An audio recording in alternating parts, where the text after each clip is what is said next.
I am here for another Wednesday Wisdom Nugget. I am coming out of 1 Corinthians 15, verse 33. And it reads, "Do not be misled. Bad company corrupts good character." And I am talking about cutting ties. It is self-explanatory.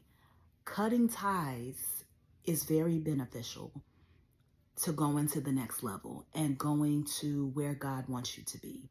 You cannot bring everyone with you, unfortunately. Sometimes it is disheartening, but you have to keep it going. People are seasonal. Sometimes they are temporary.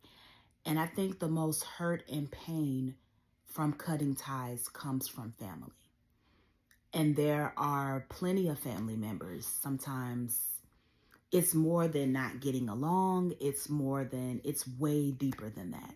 You just know in your heart, you're like, the relationships are not from God and they're not beneficial to you. Everyone around you should always bring you peace. And that's the way that I look at it. You should always be around people who don't give you heart palpitations, anxiety, your stomach doesn't hurt, your head isn't hurting. Relationships, friendships, family, if you are around people who you claim to love, who make your head hurt day and night, I'm not talking about sometimes, because I think everyone makes your head hurt sometimes. But I'm talking about every time you're with this person, you feel anxiety, dread, doom. You're like, oh my gosh, I don't know how much more I can take with this person. That person might not be the person for you. And if you are pouring more into them and they're not pouring anything into you, especially in relationships, baby, I don't think that's the love of your life. And I see so many people on the outside looking in. I see so many people in relationships like that, where they're the giver and it's another person that's the taker. And one thing I know about God is only going to warn you about people. I'm speaking from my experience one time. That's it. He's not going to sit up and warn you about somebody over and over and over. Even when you pray the prayer, God, show me this person. No matter who this person is to you, show me their intentions. It doesn't feel right. And then something happens and you're like, oh my gosh, I can't believe this. And then you accept them back in your life. So now, once you accept them back, after God has answered your prayer, he's shown you this person once. You are now operating in your own will. You're not operating in God's will anymore. You're operating in your own will. At that point, he's still going to make provision for you.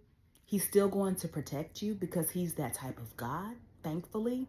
However, when you're dealing with a lot of the hardships and the toxicity, the toxic behaviors, abuse, verbal abuse, just hurt and pain, just know the simple fact that you went back to that person when God already showed you that person, you are allowing it for yourself.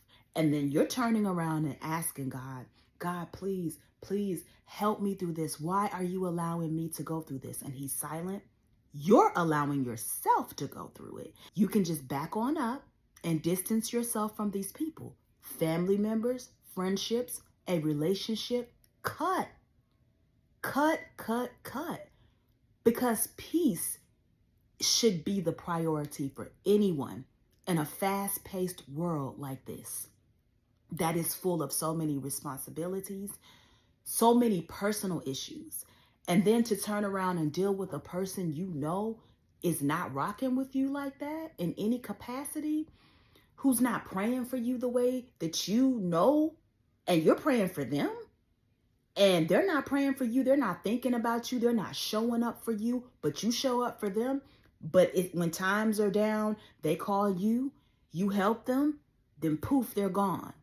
When things are up and you're not invited, okay? So it's like, what do you need them for? You got to sit back and ask yourself with every single one of your circles, what purpose does any of these people serve? What is their purpose? When I'm around them, how do I feel? Do I feel better or do I feel worse? Assess, set boundaries, set distance. And you can love people all day. And people think that, especially with family, they think, oh, this is your so-and-so. This is your blah, blah, blah, blah, blah, blah, blah. You have to be around them. No, you don't. That's nowhere in the Bible. It says, honor thy mother and thy father so that thy days will be long. Respect your elders. But it says nothing about put up with their toxic behavior, put up with verbal abuse, put up with physical abuse, put up with them disrespecting you, put up with envy, put up with deceit, put up with lies, put up with disrespect, put up with them using you. Is that in the Bible? No, it is not. And even look at Jesus. Jesus knew when to get away from people who didn't really care for him. Think about that too. And if you have Jesus in you, you need to pick up Jesus's qualities and character. Jesus knew when to get on from people who didn't care for him or people he knew were enemies. He knew how to pop right on out respectfully and love from a distance. Do the same thing. No, you're not wrong.